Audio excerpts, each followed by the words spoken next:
बग़ैर इंजेक्शन के एग को कैसे रप्चर करवाएं। फॉलिकल बाज़ ख़वातीन के अंदर बनते हैं, एग्स बनते हैं, लेकिन एग्स मैच्योर होकर फॉलिकल रप्चर नहीं होता, एग रिलीज़ नहीं होता और उसके लिए उनको काफ़ी महंगा ट्रीटमेंट भी लेना पड़ता है। अपनी फॉलिकुलर स्टडी भी करवानी पड़ती है। जो TVS अल्ट्रासाउंड होते हैं काफ़ी महंगे होते हैं, 3-4 सीरियल अल्ट्रासाउंड आपको करवाने पड़ते हैं।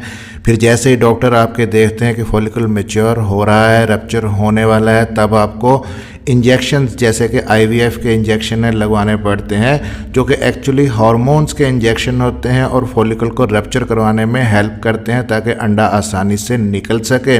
लेकिन आज की वीडियो में हम डिस्कस करेंगे कि कैसे आप बग़ैर इंजेक्शंस या इस तरह के हार्मोनल मेडिसिन यूज़ किए बगैर आसान घरेलू रेमेडी से अपने एग को फॉलिकल को रप्चर करवा सकते हैं और एग को रिलीज़ करवा सकते हैं और हमल ठहरने के चांसेस को बढ़ा सकते हैं। मेरा नाम है डॉक्टर ताहिर। आगे बढ़ने से पहले चैनल को सब्सक्राइब ज़रूर कर लीजिएगा। तो हमल ठहरने के लिए ओवुलेशन का होना बहुत ही ज़रूरी है, अंडे का निकलना बहुत ही ज़रूरी है। हर खातून के अंदर 2 ओवरीज होती हैं, एक राइट साइड पे और एक लेफ़्ट साइड पे।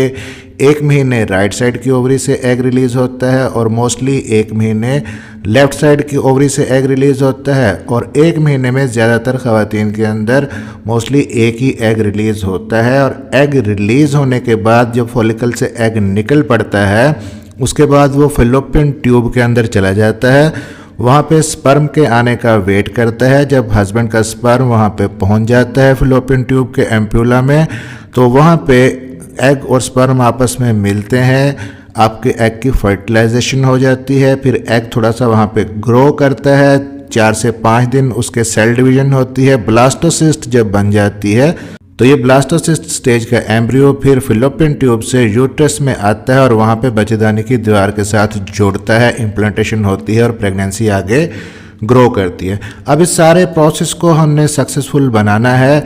हम बात कर रहे हैं रुकावट कहाँ पे अगर आती है, तो ये रेमेडी आपको हेल्प करेगी कि जहाँ पे आपके फॉलिकल से एग निकलता है। तो बाज़ ख़वातीन के अंदर एग बनता है लेकिन एग निकलता नहीं है, फॉलिकल रप्चर नहीं होता, तो उसके लिए क्या करना है।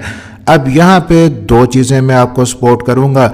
एक तो बाज़ ख़वातीन के अंदर अंडे बनते ही नहीं हैं, क्योंकि अंडे बनेंगे तो तभी रप्चर होंगे, और बाज़ के अंदर बनते तो हैं लेकिन फॉलिकल रप्चर नहीं होते, अंडे निकलते नहीं हैं। तो दोनों चीज़ों को हम यहाँ पे डिस्कस करेंगे कि पहले एग्स को बनाने के लिए आपने किन रेमेडीज़ को फॉलो करना है और उसके बाद फॉलिकल को रप्चर करवाने के लिए आपने किन रेमेडीज़ को फॉलो करना है। तो सबसे पहले बात कर लेते हैं कि अगर आपके अंदर अंडे सही तरह से बनते ही नहीं हैं तो उसके लिए आप क्या करें। तो बहुत सी होम रेमेडीज़, नेचुरल रेमेडीज़, बहुत सारी वीडियोस मेरे चैनल पे मौजूद हैं। आप देख सकती हैं कि अपने एग्स को बनाने के प्रोसेस को कैसे आप स्टिमुलेट कर सकती हैं। लेकिन यहाँ पे ब्रीफली मैं आपको बता दूं कि नेचुरल तरीके से अपने एग्स की प्रोडक्शन को बढ़ाने के लिए आप क्या कर सकती हैं। जब आप डॉक्टर से फर्टिलिटी का ट्रीटमेंट लेते हैं तो डॉक्टर्स आपको हार्मोनल मेडिसिन देते हैं, जैसे कि लेट्रोजोल है, क्लोमिड है, जो आपको साइकिल के दूसरे दिन से 5वें दिन तक खानी पड़ती है। ये मेडिसिन एक्चुअली हार्मोन होते हैं जो कि आपकी ओवरीज को स्टिमुलेट करते हैं, एग बनाने में हेल्प करते हैं। लेकिन जब बहुत ज़्यादा आप ये मेडिसिन यूज़ करती हैं हर साइकिल के अंदर, तो इनके अपने साइड इफ़ेक्ट्स आना शुरू हो जाते हैं। बाज़ ख़वातीन के अंदर ओवरीज के अंदर स्वेलिंग हो जाती है, आपको यूरिन बार बार आता है, आपके पेट के अंदर ब्लोटिंग गैस होती है, आपके मसाने के ऊपर प्रेशर पड़ता है। इवन के बाज़ ख़वातीन के अंदर सिस्ट्स भी बन जाती हैं इनके साइड इफ़ेक्ट की वजह से। अब यहाँ पे हम बात करेंगे कि नेचुरल तरीके से कैसे आप अपने एग्स की प्रोडक्शन को बढ़ा सकती हैं। उसमें 3 चीज़ें मैं आपके साथ डिस्कस करूँगा। सबसे पहली और इम्पॉर्टेंट चीज़ है, आपने शतावरी पाउडर यूज़ करना है। 1 चम्मच डेली बेसिस पे आप सुबह में, एक शाम में यूज़ करें। खाने के बाद 1 गिलास गर्म पानी के अंदर या 1 गिलास नीम गर्म दूध के अंदर हल करके आप पी सकती हैं। जिन ख़वातीन को PCOD है, पॉलीसिस्टिक ओवेरियन डिजीज़ है, वो दूध से ना लें, पानी के साथ यूज़ करें। शतावरी का जो पाउडर है ये आप पूरा महीना यूज़ कर सकती हैं। उसके बाद जो सेकंड इम्पॉर्टेंट चीज़ है, जब आपके अंदर एग्स नहीं बन रहे तो आपने एक सप्लीमेंट, फर्टिलिटी सप्लीमेंट ऐसा सिलेक्ट करना है जिसके अंदर फॉलिक एसिड और आइनोसाइटोल, ये 2 चीज़ें ज़रूर मौजूद हों। ऑनलाइन भी आप परचेज कर सकती हैं, सर्च कर सकती हैं किसी भी अच्छे ब्रांड का फॉलिक एसिड प्लस आइनोसाइटोल। ये आपने अपने साइकिल के डे 1 से लेना है और पूरा महीना ही आप इसको ले सकती हैं। अब तीसरी चीज़ यहाँ पे जो हम ऐड करेंगे एग्स की प्रोडक्शन को बढ़ाने के लिए वो है ब्लैक रेजन वाटर, यानी कि काली किशमिश का पानी। ये आपने किस तरह से पीना है इसकी वीडियो भी मौजूद है दूसरे चैनल प्रेगनेंसी केयर 1 to 9 पे, लिंक भी दे रहा हूँ नीचे डिस्क्रिप्शन में, आप दे सकती हैं उस पर क्लिक करके।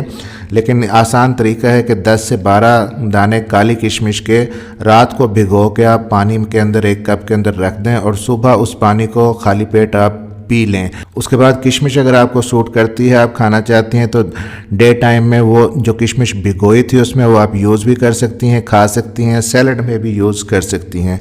और ये ब्लैक रेजन वाटर आपने शुरू कब करना है, जब आपको मेंसेस आ जाते हैं, आपको मेंसेस शुरू हो जाते हैं तो साइकिल के दूसरे दिन से आपने ये लेना शुरू करना है और तकरीबन 8 दिन तक आपने इसको यूज़ करना है। ये तीनों रेमेडीज़ आपके एग्स को बनाने में हेल्प करेंगी, एग्स की क्वालिटी को इम्प्रूव करेंगी। यानी हमने जो अब तक डिस्कस किया है कि आपने एग्स की क्वालिटी को और एग्स की प्रोडक्शन को, एग्स बनने के प्रोसेस को बढ़ाने के लिए 3 चीज़ें यूज़ करनी है। शतावरी पाउडर 1 चम्मच सुबह शाम आप पूरा महीना यूज़ कर सकती हैं। एक आपने फर्टिलिटी बूस्टर लेना है जिसके अंदर फॉलिक एसिड और आइनोसाइटोल हो, डेली बेसिस पे 1 टाइम आपने लेना है। इसके अलावा काली किशमिश का जो पानी है वो आपने अपने साइकिल शुरू होने पे दूसरे दिन से लेके आगे 8 दिन तक यूज़ करना है, सुबह निहार मुँह। 8 दिन के बाद आपने वो बंद कर देना है, बाकी चीज़ें आप जारी रख सकती हैं। फिर जैसे ही आपका साइकिल का 12वां या 13वां दिन शुरू होता है तो उस वक्त आपने अपने एग्स को, फॉलिकल्स को रप्चर करवाने के लिए ये रेमेडी शुरू करनी है जो मैं बताने लगा हूँ। उसमें आपने क्या करना है कि आपने लौंग जो है वो 10 लौंग पानी में भिगो के रात को रख देने हैं 1 कप के अंदर, ओवरनाइट वो भीगे रहें और सुबह एम्प्टी स्टोमक आपने छान के उस पानी को पी लेना है। और 12वें दिन से लेके आगे 5 दिन तक आपने इस रेमेडी को यूज़ करना है, फिर आपने इसको बंद कर देना है। और ये क्लोव वाटर जो आप यूज़ करेंगी 5 दिन, ये हेल्प करेगा आपके फॉलिकल को रप्चर करवाने में। बिना इंजेक्शन के आपका फॉलिकल रप्चर होगा अगर आप 5 दिन तक ये क्लोव वाटर यूज़ कर लेती हैं। लेकिन बाज़ ख़वातीन को लौंग सूट नहीं करते क्योंकि लौंग की तासीर गर्म होती है। तो अगर आपको बहुत ज़्यादा बॉडी हीट का प्रॉब्लम है तो आप ये कर सकती हैं कि आप इसको बैलेंस करने के लिए इसके साथ में फेनल सीड वाटर यानी कि सौंफ का पानी यूज़ कर सकती हैं। सौंफ का पानी आपने सिंपली कैसे बनाना है कि 1 चम्मच आप 1 कप पानी के अंदर सुबह को भिगो के रख दें और शाम को उस पानी को छान के आप पी लें। तो ये फेनल टी आप लॉन्ग वाटर के साथ शुरू करें। लॉन्ग वाटर आपने बंद कर देना है 5 दिन के बाद, लेकिन फेनल टी जो है वो आप जारी रख सकती हैं आगे पूरा महीना भी। जिन खवातीन को बॉडी हीट का बहुत ज़्यादा मसला है या कोई जिगर की, लीवर की बहुत ज़्यादा सीरियस बीमारी है या एलर्जिक है वो लौंग से, तो वो इस रेमेडी को यूज़ ना करें। अब 5 दिन आपने ये रेमेडी यूज़ कर ली, उसके बाद आप रिलैक्स हो जाएं, अपने फिज़िकल एक्टिविटी हल्की फुल्की जारी रखें, योगा, एक्सरसाइज, चहलकदमी, ये चीज़ें हेल्प करेंगे आपके जो रिप्रोडक्टिव ऑर्गन्स हैं उनकी तरफ ब्लड का फ्लो और ऑक्सीजन और न्यूट्रिशन अच्छे से जाएगी तो ओवुलेशन होने में भी हेल्प मिलेगी। फिर बाज़ ख़वातीन ये पूछती हैं कि वो फॉलिकुलर स्टडी करवा रही हैं, डॉक्टर से ट्रीटमेंट भी ले रही हैं अपने एग्स को बनाने में और रप्चर करवाने के लिए, तो क्या वो भी ये रेमेडी यूज़ कर सकती हैं? जी हाँ, वो भी यूज़ कर सकती हैं, क्योंकि डॉक्टर्स ये देखते हैं कि आपके अंदर किसी एक साइड पे डोमिनेंट फॉलिकल बना है या नहीं। साइकिल के 10वें, 11वें, 12वें दिन आपका एक TVS किया जाता है और जब एक फॉलिकल जो 18 से लेके अगर 19 mm तक आपका बन रहा है तो फिर ये सस्पेक्ट कर लिया जाता है कि ये रप्चर हो जाएगा और आपको एक ट्रिगर शॉट दे दिया जाता है, एक इंजेक्शन लगा दिया जाता है जिससे अगले 32 आवर्स के अंदर चांस होता है कि आपका फॉलिकल रप्चर हो जाएगा। तो ऐसी सूरत में भी अगर आप एज ए सपोर्टिव इसको रेमेडी को साथ में यूज़ कर सकती हैं। और एक चीज़ अंडरस्टूड है ऑब्वियसली कि जब आपने ये रेमेडी शुरू की है, लौंग का वाटर आपने 5 दिन शुरू किया है, तो इसी दौरान में आप रेगुलर बेसिस पे अपने हस्बैंड के साथ रिलेशनशिप भी बनाती रहें। यानी आलमोस्ट अपने साइकिल के 10वें दिन से लेके साइकिल के 20वें दिन तक, ये जो 10 दिन होते हैं साइकिल के मिड के, इसमें अगर डेली पॉसिबल हो तो डेली रिलेशन बनाएं, अदरवाइज़ कम से कम एक दिन छोड़ के एक दिन अपने हस्बैंड के साथ रिलेशनशिप बनाएं ताकि जो फॉलिकल आपका रप्चर हुआ है, जो एग निकला है, वो स्पर्म के साथ मिल सके। वीडियो को लाइक कीजिएगा, शेयर कीजिएगा, चैनल को सब्सक्राइब जरूर कर लीजिएगा और बेल नोटिफिकेशन ऑन कर लीजिएगा ताकि डॉक्टर हेल्पिंग हेल्थ की नई आने वाली वीडियो आप तक पहुंच सके। मिलते हैं अगली किसी वीडियो में, तब तक के लिए अपना ख्याल रखिएगा।